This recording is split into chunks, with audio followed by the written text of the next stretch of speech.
دوسرا کام جو صرف ہم سے متعلق ہے وہ یہ کہ ہم ملک کے حالات کو دیکھتے ہوئے اپنی زندگی کو سنوارنے کی کوشش کریں، اپنے اندر بدلاؤ لانے کی کوشش کریں۔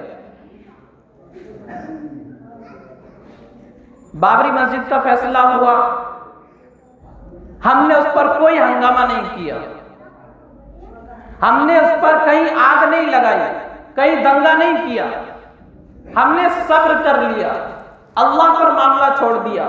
بہت اچھی چیز ہے، تعریف کے لائق یہ بات ہے کہ ہم نے غیروں کے طریقے پر اپنے آپ کو نہیں ڈھالا۔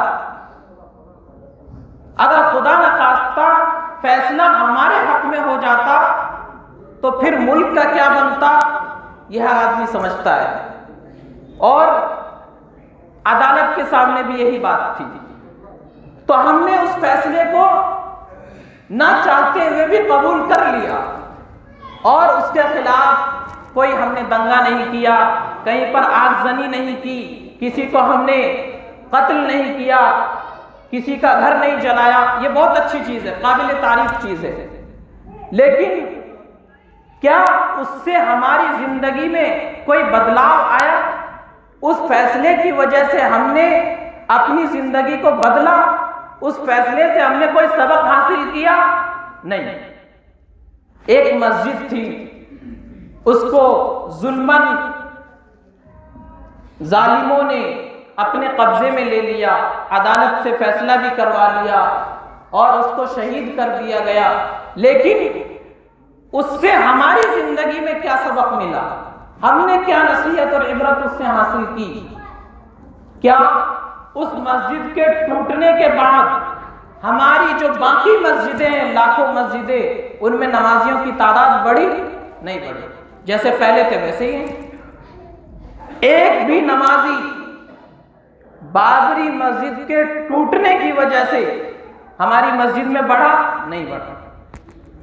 تو ہم نے حالات سے سبق حاصل نہیں کیا، اس کی بھی ضرورت ہے۔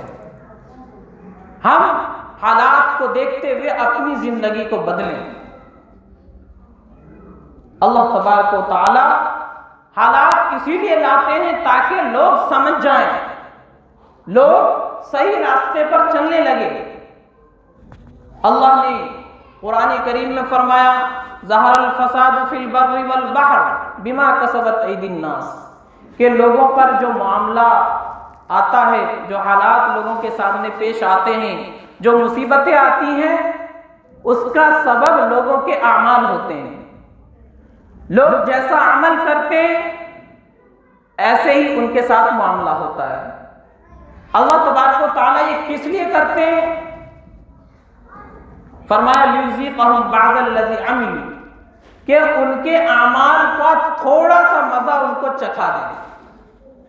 انہوں نے اللہ کی نافرمانی کی، اللہ اور اس کے رسول کے طریقے سے ہٹ کر زندگی گزاری، اللہ تھوڑی سی مصیبت بھیج دیتے ہیں، اللہ تھوڑی سی پریشانی بھیج دیتے ہیں تاکہ بندہ سمجھ جائے اور غفلت سے باز آ جائے اور پھر سے اللہ اور اس کے رسول کے طریقے کو اپنا لے۔ لعلہم یرجعون، ان حالات کا مقصد اللہ نے بیان فرمایا تاکہ بندہ لوٹ آئے اللہ کی طرف، اللہ کے رسول کی طرف، اپنے دین کی طرف۔ تو اس دن ہمیں اور آپ کو دو کام کرنے ہیں۔ ایک تو اپنے اس ملک سے محبت کا اظہار کرنا ہے، اور دوسرے اپنے مذہب پر پورے طریقے سے عمل کرنے کی ہمت اور اس کا عہد کرنا ہے۔ یہ دو کام کرنے ہیں، کیونکہ ہمیں اپنے ملک سے بھی محبت ہے، ہمارا یہ ملک ہمیں اپنی جان سے زیادہ پیارا ہے، اور ہمیں اپنے مذہب سے بھی محبت ہے۔ ہم نہ اس ملک کے ایک ذرے کو نقصان پہنچا سکتے ہیں اور نہ اپنے مذہب کی کسی چیز کو چھوڑ سکتے ہیں۔ ہمیں ملک سے بھی محبت کرنی ہے اور اپنے مذہب پر بھی پوری طریقے سے عمل کرنا ہے۔ اگر کوئی آدمی غدار ہے اس ملک کا تو وہ ہمارا دشمن ہے، چاہے اس کا نام عبداللہ ہو یا عبد الرحمن ہو، چاہے وہ ہندو دھرم سے تعلق رکھتا ہو۔ اگر ملک کا غدار ہے، ملک کا دشمن ہے، تو وہ ہمارا بھی دشمن ہے، چاہے وہ ہمارا اپنا بھائی کیوں نہ ہو۔ تو ہمیں دونوں سے محبت رکھنی ہے۔ ہم اپنے ملک کو بھی نہیں چھوڑ سکتے اور اپنے اسلام کے قانون کو بھی نہیں چھوڑ سکتے۔ یہ دونوں چیزیں ہمارے ساتھ ہونی چاہیے، یہ اس دن کا پیغام ہے۔ تو پوری بات کا خلاصہ یہ کہ ہم جب وہ دن آئے، خوشیاں منائے، آزادی کی خوشی منائے اور اپنے ملک میں اپنا دستور نافذ ہوا اس بات کی خوشی منائے، تو ساتھ ساتھ ہم یہ کام بھی کریں کہ اپنے غیر مسلم بھائیوں کو اس بات کی دعوت دیں کہ وہ ہماری تاریخ کو پڑھیں، ہماری تاریخ کو اچھی طرح سے سمجھیں، اور دوسرا یہ کہ ہم خود بھی اپنے مذہب کے مطابق عمل کرنے کی کوشش کریں۔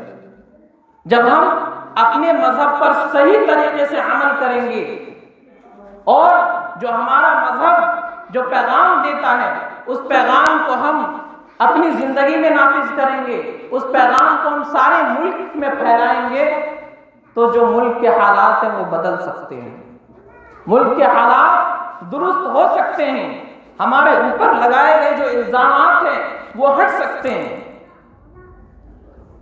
ہمارے اوپر لگائے گئے الزامات ہیں کہ مسلمان ملک کے غدار ہیں، مسلمان ملک کو نقصان پہنچاتا ہے، تو جب ہم اپنے مذہب کا صحیح پیغام ان کے سامنے پیش کریں گے تو یہ الزام ان کے ذہن سے نکل جائے گا۔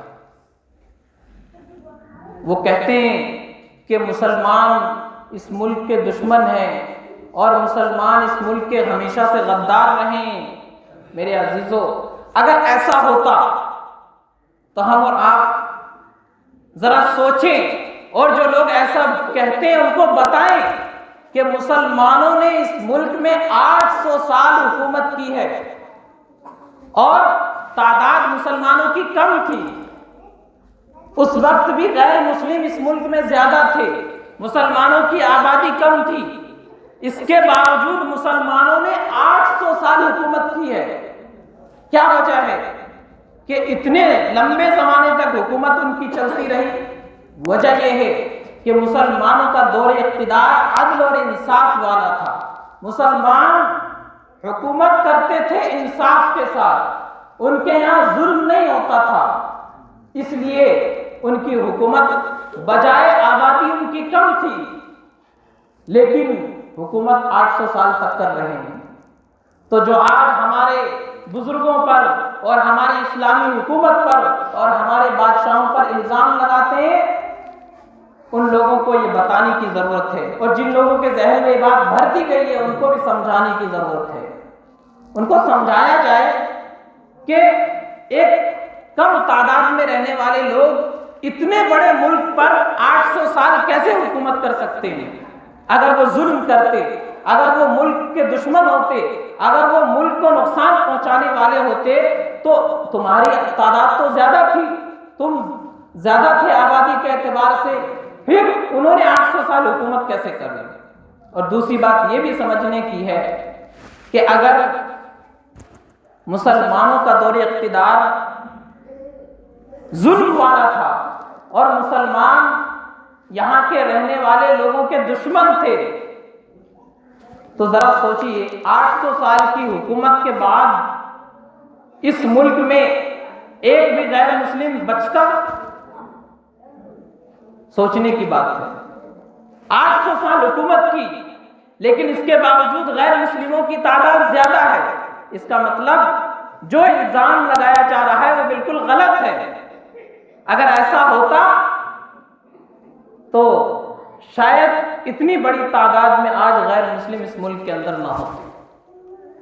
تو جن لوگوں نے عام سیدھے سادے بھولے بھالے ہمارے برادران وطن کے دلوں میں، ان کے ذہنوں میں یہ بات بٹھا دی ہے کہ مسلمان اس ملک کا دشمن ہے، ہمیں اور آپ کو اس الزام کو ختم کرنے کی ضرورت ہے، اور وہ الزام اسی وقت ختم ہوگا جب ہم اپنے مذہب پر صحیح طریقے سے عمل کریں گے، جو ہمارے اخلاق ہیں اس اخلاق کے مطابق ہم زندگی گزاریں گے تو وہ الزامات خود بخود ختم ہوتے چلے جائیں گے، کیونکہ سب سے اثردار دعوت ہوتی ہے وہ عملی دعوت ہوتی ہے۔ ایک آدمی زبان سے کسی کو دعوت دے، اس کا اثر اتنا نہیں ہوتا جتنا کہ اپنے عمل سے دعوت دے۔ ایک آدمی دن رات لوگوں کو کہتا رہتا ہے نماز پڑھو نماز پڑھو نماز پڑھو، لیکن خود نماز نہیں پڑھتا تو اس کی دعوت کا اثر اتنا نہیں ہوگا۔ دوسرا آدمی ہے خود بھی پابندی سے نماز پڑھتا ہے، لوگوں کو بھی دعوت دیتا ہے، تو اس کی دعوت کا اثر زیادہ ہوگا۔ تو ہم لاکھ چلاتے رہیں کہ ہم تو اس ملک کے دوست ہیں اور ہم تو اچھے اخلاق والے ہیں، ہمارا مذہب امن و سلامتی کی دعوت دیتا ہے، ہمارا مذہب سچائی کی دعوت دیتا ہے، ہمارا مذہب ظلم سے روکتا ہے، عدل و انصاف قائم کرنے کی دعوت دیتا ہے۔ ہم لاکھ کہتے رہیں لیکن ہماری زندگی اگر اس کے مطابق نہیں ہے تو ہماری اس دعوت کا اثر لوگوں پر ہونے والا نہیں ہے۔